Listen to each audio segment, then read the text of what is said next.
Well, hi, and welcome back to my YouTube channel. Been having an interesting day so far. I started off with meeting some of my mates, which I do on a regular basis, and having coffee with them, which was always good. There was about four or five of us, I suppose, and it was always good to catch up and talk about all sorts of things. Sometimes we have robust discussion, and sometimes we cover a lot of ground. Anyway, I'm having a coffee now, and then after I left that, I went straight to the nursing home where I do voluntary work and was involved in indoor bowls, and that was a lot of fun. We did that for an hour. Then I came home, and I didn't have anything to eat because my next stop was the dentist, and I just had a filling replaced in here that had fallen out, so my mouth is still a little bit numb. I'm just having a cup of coffee, and I'll go and have something to eat later on. But anyway, at the coffee meeting this morning, you never know what's going to turn up. We're guys that grew up in the 60s, and we have music from that era. And one of my mates brought in a couple of, because he knows I'm into record and all sorts of stuff, brought in this one. It's got a little bit of reflection off of the plastic cover on the front. But this one is a beauty, this one. There you go. Look at that, the Rolling Stones.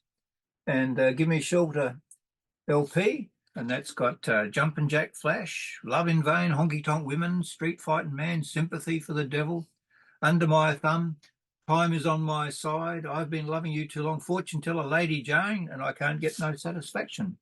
And I open this up and I look at it, and it's in pretty good nick. I can tell straight away that there's no scratches on that, and it hasn't been played very often.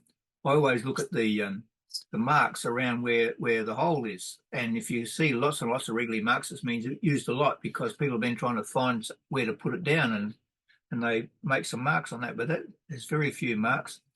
Beautiful condition. So I'm looking forward to giving that a bash later on. And then he said, "Oh, I bet you haven't seen this one." Hang on, I better put that back in the right spot. He said, "I hope you haven't seen this one," which was I'll show it to you in a minute. And he says, I'll fix that up afterwards. Put that back there. I said, he said, "I bet you haven't seen this one." And I said, "Yeah, I actually got that, but I've got it on a cassette." And that's Paul Hogan from Crocodile Dundee fame, narrating the story of Peter and the Wolf. And that's a classic edition. And I've never seen it in LP form before. A musical tale for children. And then also on here it's got Britain, the Young Person's Guide to the Orchestra, Variations and Fugue on a Theme of Purcell, narrator Paul Hogan. So there's two sides to it. Paul Hogan narrates Peter and the Wolf, and the Young Person's Guide to the Orchestra. There you are.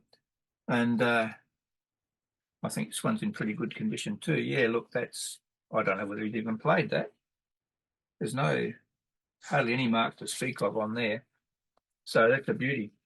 So you never know what's going to turn up when you have a coffee morning. Sometimes the guy brought this in for me, Bob his name is, sometimes he brings in some peaches off of his trees.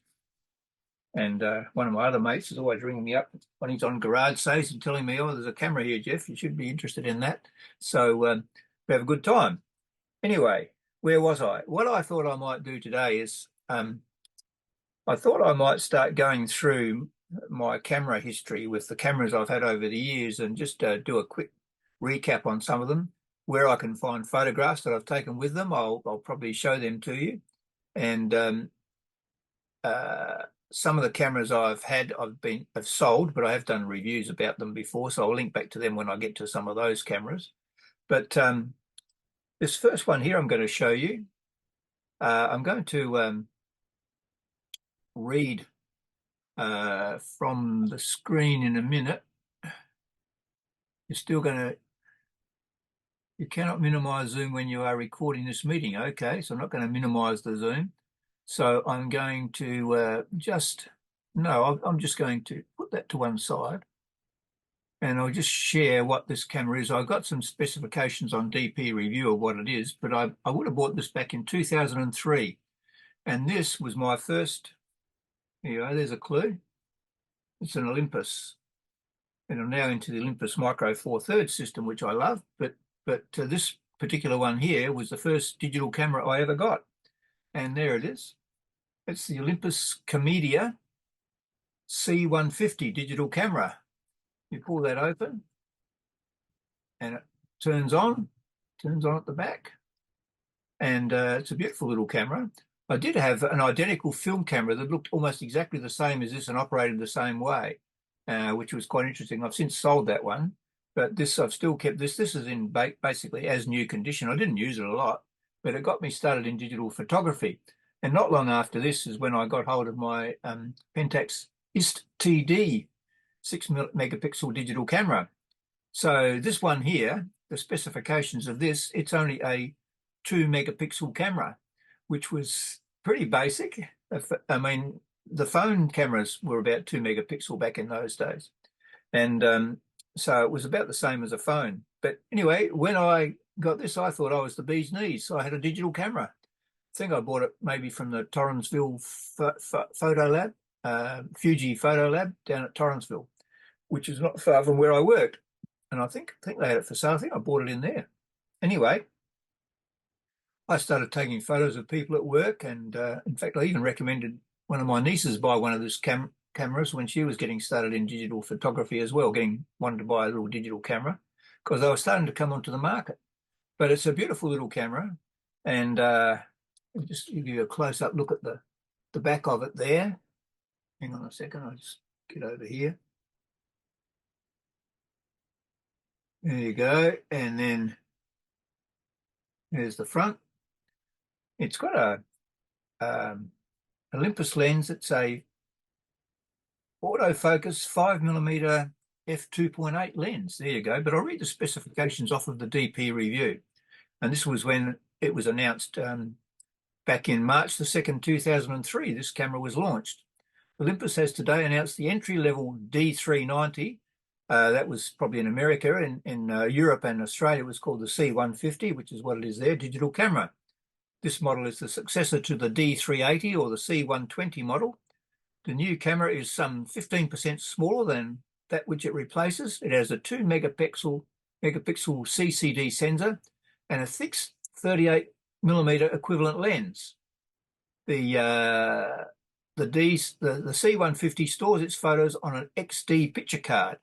I was just interrupted then by a phone call that came in, I think, and it took me off the air. But I think I was talking about that this card takes an XD card. Let me just get back in here where I was reading.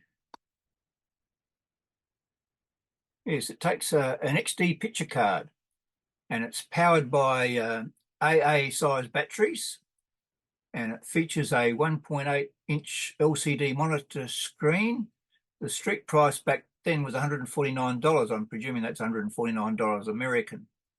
And it says here, a great start for digital users. I'll just show you the XD card, by the way, before we... It's in a little compartment there, opens up there. And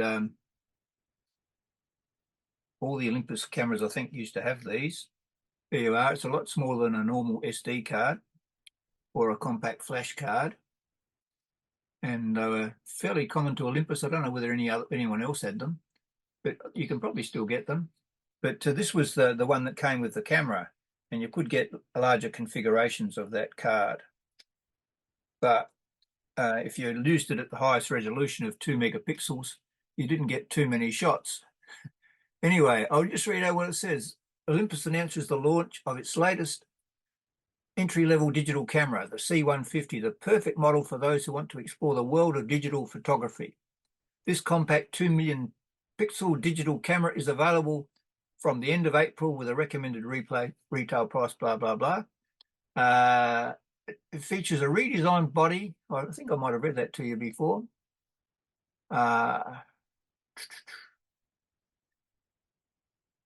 For those new to the world of digital imaging, the C150 is exceptionally easy to use. Just insert the batteries. It takes 2 AA size batteries and the 16 megapixel XD picture card that came with it, capable of holding, get this, 165 images in low quality mode, and away you go. But if you used it in the high quality mode at 2 megapixels, you only got about 31 shots, I think. Everything else is, where are we? and away you go. Everything else is built in. Automatic systems for exposure, focusing, ISO, white balance, and an integrated flash, as well as a high-quality 38mm AF lens equivalent to a 35mm camera. With 4 scene programs and 4 presets for white balances. A white balance, users can change the settings of the camera to suit the picture they want to take. Options cover every eventuality, from overcast conditions to landscape settings. Other functions include a panorama mode, 2-in-1 shooting, black and white or sepia modes, and the ability to record short movie sequences in QuickTime motion JPEG format. And so there you go. The movies didn't last for very long at all. I did try it out when I visited some friends one night, and I just got the camera and I photographed their 2 young girls doing some sort of a play performance for me in their lounge room. So it's an interesting little camera, but it got me started. But I didn't use it for very long at all. I took a few photos of the people at work, but then I got into my Pentax TD, and that got sort of left by the wayside. So before I finish this video, I'm going to show you a few shots I've just been taking around the garden today. I don't know where all the original shots are that I ever took on this camera. They're probably in the archives here somewhere, but goodness knows where. And I'll add some shots on the end of it that have just been taken today in the garden. But the other thing is that that's that one. I'm intending to, as I say, go through some of the cameras that I've owned and used. Some I haven't even put a film through properly yet, and I had for quite some time. And one of those is an intriguing camera, and it's this one here. And it's intriguing in many ways because the camera manufacturers like Kodak and a few others are bringing out half-frame cameras now. But this one here is a Ricoh half-frame camera. Have a look at that. And this has actually got a clockwise rewind on this, or motor wind on it. So you've got a clockwise knob on there, and then that winds the film on each time. So on a 36 exposure 35mm film, you'll get 72 shots. They take half frame shots. Other people have done reviews of this camera on YouTube. You could look it up. It's called the Ricoh Auto Half. I've got a PDF of the instructions, and you can look up other people's reviews that they've already done. But I'm going on a photo excursion next week, and I'm intending to, because I've got some film in it, but I haven't ever finished it. But I'll come back and I'll finish taking some photos with that in the next few days during this coming week, and then I'll try and get some of the shots processed, and then come back and show you what it's done later on, and do a proper review of the lens later on. So that's coming up sometime along the way.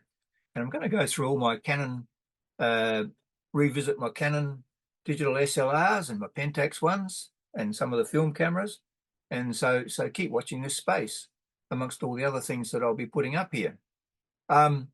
So where are we up to now? Let's have a look and see. I'll just close that down. And I'm going to just stop here, and following on from here, you'll see some shots that I've been taking today on that little camera there. But it got me started, and I thought it was fantastic. I finally joined the world of digital photography. I had joined it before that with mini DV movie cameras, which were a digital form of photography, and they took things on mini DV tapes, of course. And you could get prints from some of those. They did still photography on all the mini DV cameras, but it wasn't the same as having a proper digital camera capturing it to an SD card. So there you go. I hope you find that interesting today. And I'll just pause here, and don't go away though, and I'll show you a few shots. So thanks for watching, and like if you like, subscribe if you wish, and I'll see you next time.